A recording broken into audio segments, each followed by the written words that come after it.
quisiera hablar un poco del problema de la corrupción estructural en la Argentina en relación con una historia fantástica que tiene la Argentina, que es la de su desarrollo inverso, ¿no? Argentina es el único país en la historia moderna, definido así por los historiadores económicos, que alguna vez fue relativamente rico y que hoy es relativamente pobre. Es el único país en la historia moderna que alguna vez, lo vuelvo a decir, fue relativamente rico y hoy es relativamente pobre. Entonces, es decir, ha habido muchos países que fueron alguna vez pobres y comenzaron, digamos, una escalada de desarrollo progresivo. Hay otros países que nunca lo hicieron, pero este es el único que alguna vez fue rico y luego cayó, ¿no? Esta es la famosa historia de la convergencia y la divergencia, y ahí hay algunos datos para que miremos, ¿no? Están en inglés, les pido disculpas, pero algunos datos como estos, ¿no? Argentina en general se compara en esta historia económica con países parecidos a la Argentina en aquella época, ya no son parecidos a la Argentina, como Estados Unidos, Australia o Canadá. ¿Por qué parecidos? Porque su estructura económica, después de la época del colonialismo, se parecía bastante en términos de la gran extensión de tierra en relación con el menor capital y trabajo, ¿no? Entonces, si miramos los datos, son bastante impresionantes. Argentina, entre 1876 y 1912, fue el país que más creció de los cuatro, a una tasa del 3,6, mientras que Australia creció al 2,1, Estados Unidos al 1,9 y Canadá al 1,5. Entre 1913 y 1933, los cuatro países tienen niveles más o menos parecidos de recesión, evidente en el marco de la guerra, pero luego aparece la divergencia, ¿no? Entre 1934 y 2002, Argentina se queda y los otros tres países no solo se recuperan de la guerra y de la gran crisis, sino que empiezan a crecer cada vez más. Y si uno mira lo que pasaba con los países de la OCDE, ocurre algo similar. En 1900 el ingreso per cápita promedio de la Argentina representaba el 71% del ingreso per cápita promedio de los países de la OCDE. En 1913 crece al 80%, o sea, Argentina tenía un ingreso per cápita promedio que era el 80% del ingreso per cápita promedio a la vez de los países de la OCDE, y eso luego empieza a decrecer en algún momento, hasta que el último dato de este cuadro al menos es del año 87. En el año 87 el ingreso per cápita promedio de la Argentina solo era del 32% del ingreso per cápita promedio de los países de la OCDE. Y si uno mirara esto en un gráfico, se ve muy claro. Son como dos líneas que primero van muy juntas hasta que se empiezan en algún momento a abrir, hasta nunca más juntarse y abrirse cada vez más. Esta es la historia de la convergencia y la divergencia de Argentina, y hay otros datos, ¿no? O sea, el ingreso per cápita y el crecimiento económico, la tasa de crecimiento anual no son los únicos datos relevantes para pensar en términos de desarrollo de un país, obviamente, pero hay otros datos, todos más o menos los conocemos. Argentina en algún momento fue el primer país exportador de carne del mundo, el tercer país exportador de trigo del mundo, tenía una balanza comercial con un superávit tremendo en relación a lo que le exportaba e importaba del primer país industrial del mundo en aquellas épocas, que era Gran Bretaña, etcétera, etcétera. ¿Qué pasó? ¿No? ¿Qué pasó? Yo soy abogada, la verdad que no tengo mucha idea de qué pasó, pero ahí hay algo interesante. Cuando uno mira qué pasó, bueno, las lecturas de esta historia de convergencia y divergencia tienen algunos factores institucionales en común. Entonces, los factores que se identifican son todos distintos y tienen un peso relativo distinto según qué autor uno lea, pero en términos generales hay algunos factores que aparecen como relevantes, tanto para la convergencia como para la divergencia.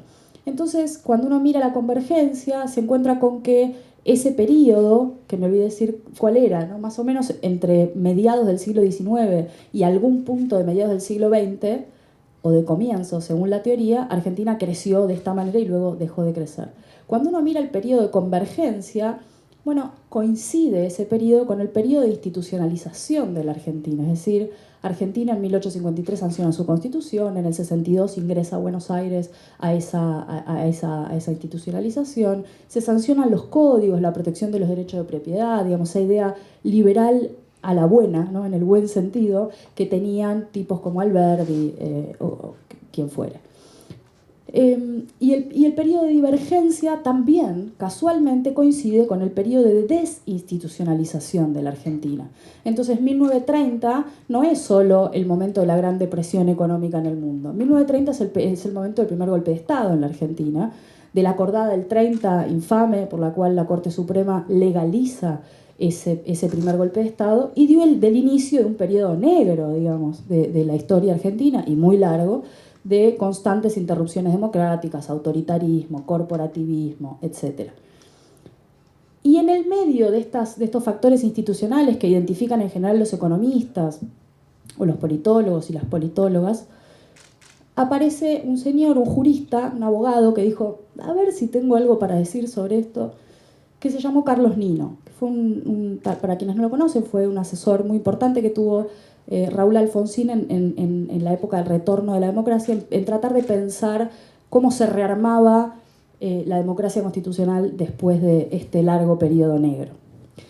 Y Carlos Nino escribió en el año 92 un libro que se llamó Un país al margen de la ley, que lo tengo por acá, cuyo subtítulo era Estudio de la anomia como componente del subdesarrollo argentino. Y ahí él lo que dice es, miren, evidentemente el problema del desarrollo inverso de la Argentina es un problema multicausal, ¿no? Es pluricausal. Hay distintos factores que convergen para explicar este fenómeno que es tan extraño incluso para los historiadores económicos. Y él dice, yo quisiera hablarles de un factor adicional que hasta ahora creo que no han tenido en cuenta, dice Carlos Nino. Voy a leer. Él dice, me refiero a la tendencia recurrente de la sociedad argentina y en especial de los factores de poder, incluidos los sucesivos gobiernos, a la anomia en general y a la ilegalidad en particular. O sea, a la inobservancia de normas jurídicas, morales y sociales.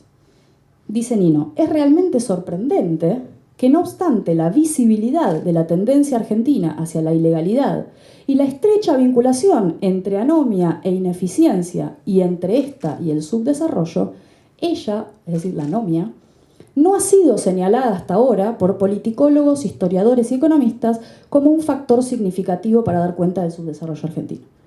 Y escribe un libro explicando por qué es relevante la anomia en distintos contextos y habla de distintas situaciones. Bueno, la corrupción solo es una especie de anomia, digamos. Dentro del género de la anomia aparece una especie que se llama corrupción. Entonces esto lo que estaría indicando, digamos, si uno quisiera, mostraría la corrupción como un factor más que converge a explicar esta debacle, digamos, que es relevante y que se supone que es la que estamos tratando de revertir, ¿no? Pero yo quiero darle una vuelta de tuerca más a esto, y es la siguiente. Además de pensar a la corrupción como un factor del subdesarrollo, del desarrollo inverso de la Argentina, yo tengo la idea de que si uno mira esos factores institucionales que explican el desarrollo inverso, bueno, son los mismos que explican la corrupción estructural. Ya no estoy diciendo como Nino que la corrupción es un factor del desarrollo inverso. Lo que estoy diciendo es que los factores institucionales profundos de la Argentina que explican el desarrollo inverso son los mismos que explican la corrupción estructural de la Argentina.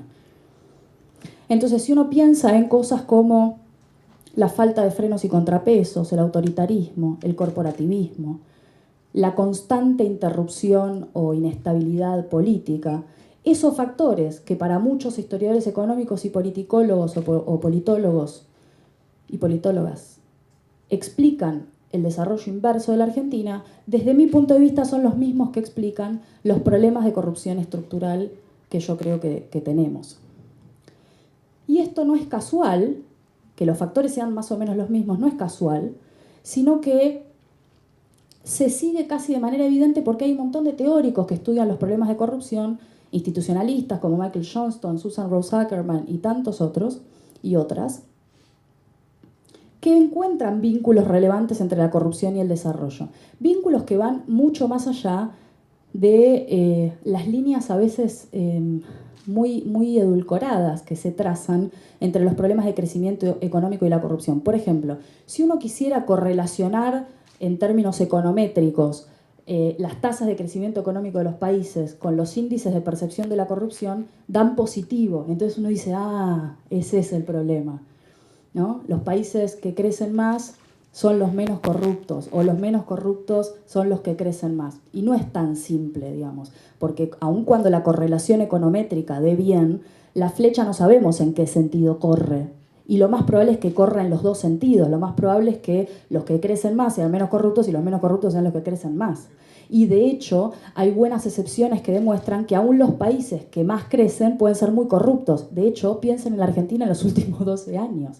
Argentina creció a tasas chinas y probablemente haya tenido uno de los periodos de corrupción más escandalosos, ¿no? No el más, yo no creo que haya sido el más, pero sí uno de los más. Con lo cual, cuando pienso en desarrollo y corrupción, no estoy pensando en eso, en las líneas entre los índices de crecimiento y los índices de percepción de la corrupción, que por otra parte son metodológicamente bastante débiles.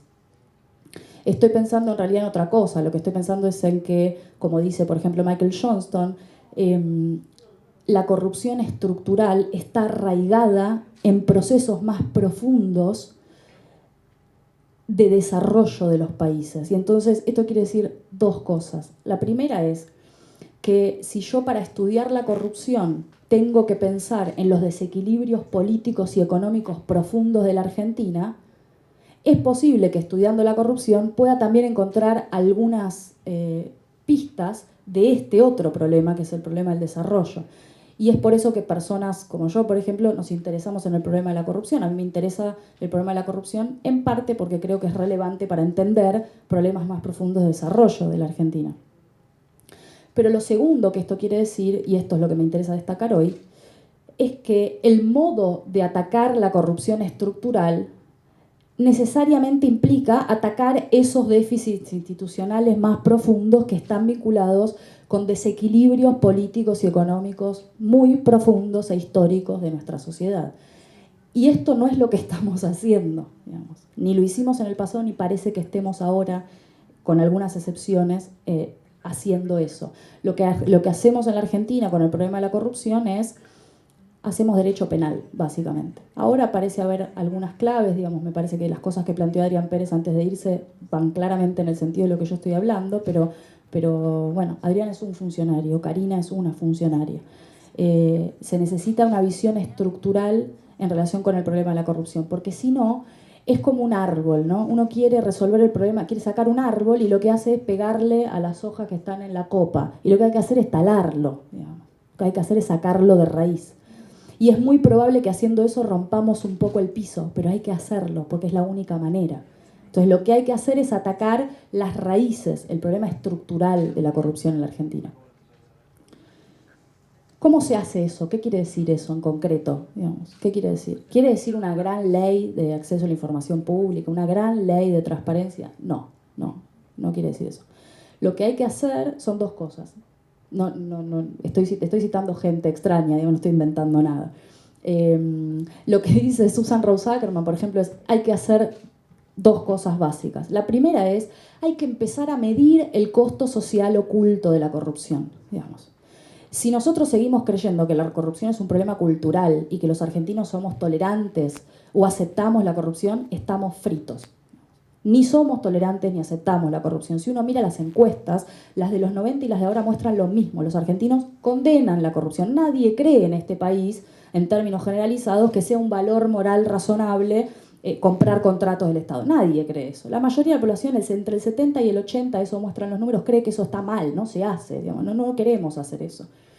Lo que estamos es resignados. ¿Y cómo se vence la resignación? Dice Susan Rose Ackerman. Mostrando el costo social oculto, dejando de pensarlo como un problema moral abstracto, kantiano, no sé qué cosa, vinculado con las virtudes republicanas de la República de Platón. No se trata ni de reescribir el contrato moral, ni de parir de nuevo la República. No. Lo que hay que hacer es mostrar el costo, el daño que genera la corrupción para la vida cotidiana de las personas, de las empresas. A mí en particular me interesa de las personas físicas. Digamos, la corrupción viola derechos humanos, de manera directa o indirecta, no siempre, pero en general cuando causa daños viola derechos humanos. ¿Y cómo viola esos derechos humanos? De manera selectiva. Está empíricamente demostrado que la corrupción es selectiva, es decir, daña desproporcionadamente a las personas más vulnerables, a los grupos más vulnerables de la sociedad, a las mujeres, a los niños y las niñas, a las personas privadas de su libertad, a los pueblos originarios, etc. Entonces hay que exhibirlo eso, hay que mostrarlo claramente, hay que medirlo y hay que mostrarlo. Eso es lo primero que uno debiera hacer. Y lo segundo que uno tendría que hacer es, bueno, justamente empezar a atacar esos problemas estructurales. ¿Y eso cómo se hace? Se hace de manera sectorial. Lo que muestran las mejores prácticas del mundo, por lo menos desde 2009 para acá, es que la corrupción se combate en forma focalizada. No se combate con grandes normas de transparencia, de no sé qué cosas. Se combate de forma focalizada. Uno debiera tomar distintas áreas del Estado que son especialmente vulnerables. Yo me concentro desde hace años en el problema de las compras públicas porque creo que es el área más vulnerable. En cualquier país, esto lo muestra la experiencia en el mundo, es el área más vulnerable porque tiene un perfil de gastos particularmente fácil para robar, para decirlo claramente y que todos lo entiendan. Es más fácil robar de las compras públicas que de otros gastos del Estado como el empleo público o el pago de la deuda. ¿Por qué? Porque son pocas operaciones de muy alto volumen, de muy alto valor. Entonces es el área más vulnerable en cualquier país, pero es el área más vulnerable especialmente en países en vías de desarrollo porque son los que más gastan y cuando hay más gasto hay más oportunidades de corrupción. ¿Eso quiere decir que tiene que haber menos gasto para que haya menos corrupción? No, quiere decir que hay que controlarlo mejor. Entonces uno debiera tomar estas áreas del Estado, por ejemplo, compras públicas, y hacer un análisis focalizado. Hay que ponerle la lupa, un zoom muy pequeño, para ver concretamente cómo se presenta la corrupción en ese sector, distinto de cómo se presenta en otros sectores. No es igual la corrupción en la fuerza de seguridad que en el sector de educación o en salud. No es igual, se presenta de maneras distintas. La suerte es que en cada sector suele presentarse de la misma manera en todo el mundo. Esto quiere decir que podemos aprovechar experiencias de otros países por sector. Y entonces lo que uno tiene que hacer es trazar una hoja de ruta, hacer un análisis de la cadena de valor de ese proceso o de ese sector. Por ejemplo, en el área de compras públicas, dividir el proceso en las distintas etapas típicas que tiene un proceso de compra, desde la determinación de la necesidad de la compra, la planificación y la elaboración del pliego, la selección del contratante y la ejecución. Y en cada etapa, no de manera global, en cada etapa establecer cuáles son los riesgos, o sea, cuáles son las vulnerabilidades, cuáles son las banderas de alerta, las red flags que nos permiten decir, uy, acá puede estar pasando algo, y cuáles son las medidas remediales para cada una de esas etapas. Este análisis que recomienda, por ejemplo, el Banco Mundial, que es el análisis de la hoja de ruta, permite además enfocarse al desarrollo. ¿Por qué? Porque es un análisis que permite hacer medición de resultados. Cuando uno hace este tipo de análisis tan detallados en la cadena de valor, uno no solo está pensando en prevenir la corrupción, uno ya se pone a pensar en cuál es el objetivo que tiene que cumplir el proceso de compra, por ejemplo. Porque hacer un programa de prevención en compras implica también pensar en términos de eficiencia y de satisfacer objetivos de desarrollo económico, cosa que Argentina normalmente no hace. Digamos, Argentina, como casi todos los países de América Latina y el Caribe, todavía tiene una visión del proceso de compra como un proceso burocrático, administrativo, que no sabe muy bien qué es lo que está haciendo ahí, y en realidad solo se trata de un sistema para ejecutar el presupuesto para satisfacer necesidades de las personas, no es otra cosa que eso. Eso es lo que tendríamos que estar haciendo. ¿Cómo se hace para hacer esto, digamos? Porque en la Argentina, como tenemos un problema de corrupción estructural, hay una pregunta que va más allá de qué es lo que hay que hacer y que es, ¿se puede hacer? ¿Por qué no lo hicimos hasta ahora? La pregunta es la pregunta acerca de la economía política de la reforma, la pregunta acerca de los incentivos que tienen los actores políticos, muchos de los cuales han estado hoy acá, para llevar adelante las reformas que tienen que estar llevando adelante. Yo creo que esta es una pregunta que es tanto o más importante que la pregunta acerca de la reforma. O sea, a mí ya no me interesa tanto qué es lo que hay que hacer, sino si se puede, ¿no? ¿Por qué? Porque si uno mira la historia de la Argentina, va a encontrar que en 33 años de democracia y a 22 años de la reforma de la Constitución, la lista de negligencias en materia de prevención de corrupción no me entra, digamos, para contárselas. Algunas están empezando a saldarse, por ejemplo, la ley de acceso a la información pública. Se está discutiendo ahora, como explicó Adrián Pérez, el tema de financiamiento electoral, después de una reforma efectivamente equivocada en el 2009, pero la lista es muy larga. Entonces, un ejemplo. Argentina nunca transformó integralmente su sistema de compras y contrataciones. Vuelvo sobre esto porque para mí es el agujero negro de la corrupción en la Argentina. Yo trabajo en temas de compras hace años, digamos, pero en los últimos 6 meses para todos ustedes debe haber quedado en evidencia. Si ustedes miran las causas que se están ventilando en tribunales o en los diarios o donde fuere, más del 80, cerca del 90% de las causas de corrupción son causas vinculadas con la precariedad del sistema de compras y contrataciones en la Argentina. Y para que tengan algunos datos, Argentina hace obra pública con una ley de 1947. Argentina es el único país de toda América Latina y el Caribe, junto con Venezuela, que no tiene ley de compra de bienes y servicios. Compramos bienes y servicios con un decreto delegado que firmó de la Rúa en el año 2001. Nos deben los dirigentes la ley de compra de bienes y servicios desde el 92, cuando se sancionó la ley de administración financiera y se derogó el viejo régimen de la ley de contabilidad. Tendría que haberse sancionado un nuevo régimen de compras y nunca se sancionó. El gobierno acaba de dictar un nuevo decreto reglamentario del sistema de compras, pero no una ley. Seguimos sin discutir una ley de compras. Nunca se reformó integralmente la ley de administración financiera del año 92, pensada bajo un modelo de regulación completamente distinto al que tal vez quisiéramos tener hoy. Esto implica que muchos organismos del Estado que trabajan con fondos públicos, entes cooperadores, universidades, subsidios, fideicomisos, bueno, cantidad de empresas públicas, empresas mixtas, no tienen los mismos controles públicos que debieran tener. Con lo cual están exceptuados de ese sistema de administración financiera. Otros problemas. La Auditoría General de la Nación debió haber sido reglamentada en el año 94 por un mandato de la Constitución Nacional. Nunca se reglamentó. Pasaron 22 años. No 5, 10, 22 años desde que tendrían que habernos dado la reglamentación de la Ley de Auditoría General de la Nación y no lo han hecho. Entonces, por ejemplo, en función de eso, no sabemos cuánto dura el mandato del titular de la Auditoría General de la Nación porque no tenemos una ley que así lo establezca, porque su tarea se rige por una ley anterior, que es la Ley de Administración Financiera, que es en parte incompatible con la reforma que hizo la Constitución en el 94. La Oficina Anticorrupción no es un órgano de control. Yo lamento decir esto, pero no es un órgano de control, porque yo no puedo controlarme a mí mismo, digamos. En tanto y en cuanto la Oficina Anticorrupción, su titular, sea designado, designada y removido de manera discrecional por el Poder Ejecutivo, no va a funcionar como un organismo de control. Podrá hacer un montón de cosas o no, va a depender de la mayor o menor voluntad que tenga su titular, pero no va a funcionar como un organismo de control. No existe en ningún país del mundo un organismo que se controle a sí mismo. El problema de los conflictos de interés, del nepotismo, del empleo público. Hay una serie de cuestiones que en la Argentina todavía permanecen sin regulación. El problema de los conflictos de interés es particularmente serio en la etapa actual, sobre todo porque hay muchos funcionarios que provienen del sector privado, pero siempre es importante, ¿no?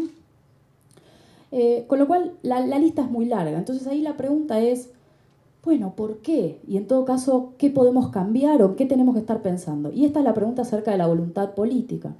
Yo creo que Argentina tiene esta lista larga de negligencias, básicamente porque su propio sistema hace que sea muy difícil que alguien, funcionarios públicos, el sector privado, la sociedad civil, que alguien tenga suficiente voluntad e incentivos para llevar adelante esas reformas de raíz de las que yo hablaba antes, para dejar de pegarle a la copa del árbol y empezar a talar el árbol, digamos, por darle bien por donde hay que darle, ir al hueso de la cuestión. ¿Y cuáles son estos problemas? El primero es lo que yo llamo la paradoja de Berenstein. Sergio Berenstein es un politólogo argentino que en algún momento hizo un trabajo de análisis de la economía política de las reformas tributarias y que Susan Rose Ackerman traslada estas ideas de Berenstein al problema de la corrupción. Y la paradoja es la siguiente. En momentos de escándalos de corrupción hay fuerte demanda ciudadana para llevar adelante las reformas. Esta es la parte positiva de la paradoja. Esto es lo que está pasando ahora. Es exactamente lo que está pasando ahora. Y es lo que ya pasó, no es la primera vez, ¿no? Porque si no parece que nos despertamos hace un par de días. A fines de los 90 pasó algo muy parecido. Había una fuerte demanda ciudadana, muchos escándalos, diarios, medios, digamos. De hecho, la Alianza llegó al poder en parte en el marco de esa situación. Esa es la parte positiva, que es el escándalo te impulsa a la fuerte demanda ciudadana y la demanda ciudadana obviamente te impulsa a los políticos a hacer algo frente a eso. Pero esa paradoja tiene un lado oscuro y es el siguiente. Como los políticos tienen la necesidad de satisfacer rápidamente esa demanda ciudadana, muchas veces llevan adelante reformas poco planificadas, poco pensadas, sin input técnico, sin masa crítica. Y entonces esto lleva a reformas que terminan o no sirviendo para nada, o no sirviendo demasiado, para no ser tan pesimista, o que a veces sirven para pintarse la cara y en el fondo no cambiar demasiado. Si uno mira las reformas de compras públicas en la región, pasó exactamente esto. Chile, por ejemplo, en el año 2002 usó una serie de escándalos que afectaron al gobierno de Lagos para llevar adelante una reforma planificada, porque ya venía de un proceso de discusión de reformas de su sistema de compras, y hoy tiene el sistema electrónico de compras modelo en la región y en algunos casos a nivel mundial. Y a Argentina no le pasó lo mismo, lamentablemente. Argentina tuvo los mismos escándalos o peores escándalos y no logró nunca llevar adelante una reforma sostenible en el tiempo, razonable, técnicamente apropiada. Ese es el primer problema que tiene la voluntad política, la paradoja de Berenstein. Y hay un segundo problema que es que uno puede traer del ejemplo de China.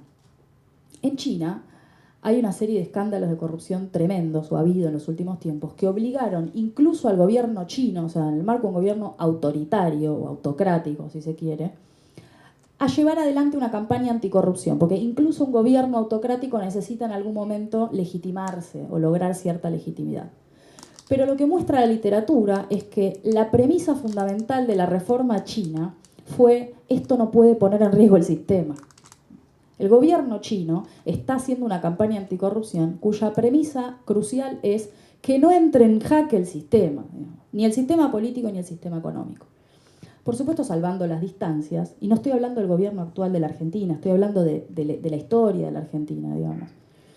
Yo creo que algo parecido nos pasa a nosotros. Argentina tiene un problema de corrupción tan arraigado en el modo en el que lleva adelante su actividad pública y privada, a la que yo llamo la máquina de la corrupción, que es muy difícil que alguien tenga incentivos para llevar adelante esas reformas profundas, porque eso significaría básicamente cortarse sus propias manos. Como dije antes, hay que cortar y sacar el árbol de raíz, pero para eso se va a romper un poco el piso. Y el piso es el sistema económico y político argentino, que es hiperconcentrado, que es autoritario, que es corporativo, que es oligopólico en la política y en el mercado, y del cual comen todos y todas.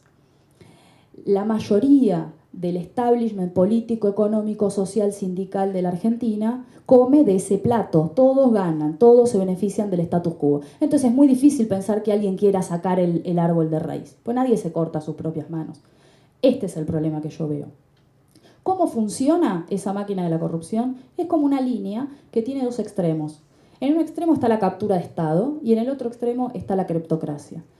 Entonces yo creo que si uno mira la historia argentina, desde el colonialismo hasta Kirchner, más o menos, hubo un sistema de captura de Estado que funcionó más o menos bien, con distintos porcentajes de coima, pero más o menos funcionaba de la misma manera. En la captura de Estado, el sector privado accede a prebendas, privilegios, contratos, etc. No importa cuál sea el modelo económico, hoy es el proteccionismo industrial, mañana la privatización, pasado la renacionalización, no importa, es irrelevante. El punto es: accedo a los negocios básicamente pagando un retorno al funcionario público, el 10, el 15, el 20, cambia el monto, pero el privado captura al Estado. En algún momento, 2005, 2006, yo creo que Kirchner dijo: no, a mí no me alcanza con esto.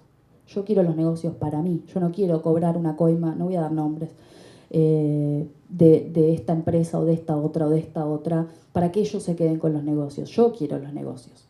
Y entonces empiezan a aparecer estos nuevos empresarios satelitales que empiezan a hacerse de los grandes negocios del Estado y que en realidad no son empresarios, son ellos mismos. Entonces ahí aparecen elementos más parecidos a los de la cleptocracia, donde el poder relativo más grande lo tienen los funcionarios por sobre los privados. Y hay otros momentos de la historia, yo creo que el menemismo se pareció más a un monopolio bilateral, digamos. Hay un poder relativo bastante parecido en los dos lugares. Pero el punto central de esto es: por supuesto que los funcionarios prefieren la cleptocracia a la captura de Estado y los privados prefieren la captura de Estado a la cleptocracia. Porque en algún momento les va a tocar tener un poquito más o un poquito menos. Pero siempre comen, en las dos situaciones comen todos. Si la torta es más pequeña, comen menos, y si no está, ni les digo.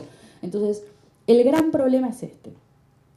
Esta paradoja de Berenstein y esta trampa de la máquina de la corrupción hacen que históricamente en la Argentina, frente al problema de la corrupción, se hagan dos cosas. Primero, atacar la corrupción pasada. Auditamos y le damos al pasado. Y lo hacemos mejor o peor según para dónde sopla el viento y cómo actúen los jueces, y si el código procesal es mejor, peor, más eficiente, menos eficiente. Lo hacemos mal o bien, pero hacemos eso. el enfoque que yo llamo cultural penal. Le pegamos a la corrupción con el garrote del derecho penal ex post facto, una vez que los hechos ocurrieron. Entonces, vayan a decirle a María Luján Rey que el sistema penal le va a resolver el problema de la corrupción. En la tragedia de Once murieron 51 personas y hubo casi 800 heridos porque dos señores, por lo menos dos, ahora veremos que seguramente había más, y alguna señora tal vez, decidieron enriquecerse en lugar de controlar el funcionamiento de los ferrocarriles. Y ahí el derecho penal llegó bastante rápido, hubo condenas en 4 años, sin embargo llegó tarde, y siempre va a llegar tarde, no porque sea lento y deshonesto, lo es. Yo, a diferencia del juez López Vizcayart, creo que el Poder Judicial es una buena parte del problema. Pero aún si tuviéramos el mejor Poder Judicial del mundo, los mejores códigos, las mejores leyes, el sistema penal más honesto y eficiente, igual va a llegar tarde, porque esa es su naturaleza. El sistema penal se activa cuando los hechos ya ocurrieron, y ya es tarde cuando los hechos ocurrieron. Bueno, esa es una de las cosas que hacemos, pegarle arriba del árbol con el garrote del derecho penal, mientras la raíz, el sistema de compras, la ley de administración financiera, el financiamiento de la política, la clave sigue igual. No vaya a ser cosa que dejemos de comer, digamos. Y lo otro que hacemos es lo que la literatura llama fachadas de buen gobierno. En cuanto a lo que se llama prevención de la corrupción, aparecen estas cosas como la transparencia, el gobierno abierto, los datos abiertos. Y lo digo en estos términos y con esta voz tan particular porque estoy queriendo marcar que no tienen mucho impacto, digamos. Son herramientas, no son la panacea. Y además, en general, lo que hacen los políticos es transformarlas en el fin en lugar de que sean un medio, ¿no? En los 90 a esto del gobierno electrónico se le llamaba, algunos teóricos, Esther Kaufmann, por ejemplo, decía, estas son reformas cosmético-tecnológicas. Yo sigo la literatura que dice, estas son fachadas de buen gobierno. Pueden servir, sí, yo no digo que no lo hagan, me da más o menos lo mismo, pero no digo que no lo hagan, lo quieren hacer, háganlo, pero denme esto otro, digamos. Reformame la ley de obra pública, no me digas que seguimos haciendo obra pública con una ley de 1947 y me publicás en un portal de datos abiertos no sé qué cosas. Porque Argentina dice que está publicando datos de compras públicas y que está publicándolos en formato abierto, pero Argentina no produce datos de compras. Y no los va a producir en la medida en que su sistema de contrataciones siga siendo el mismo, en la medida en que la Oficina Nacional de Contrataciones, que es el órgano de contralor del sistema, siga siendo una oficina perdida en la burocracia del Estado, sin presupuesto, sin empleados, sin capacidad técnica, sin apoyo político, sin capacidad de exigirle a los contratistas del Estado y a las unidades de compras que le envíen la información. Entonces, lo que hacemos es trasladar del papel al mundo digital los mismos problemas. Ahora son digitales, en vez de ser formatos cerrados son abiertos, pero son los mismos problemas. Entonces, de nuevo, si queremos realmente atacar de raíz el problema estructural de la corrupción en la Argentina, íntimamente ligado a los problemas de desarrollo inverso, tenemos que cortar el árbol. Y para esto hace falta mucho más de lo que se está haciendo. Gracias. Muy amable.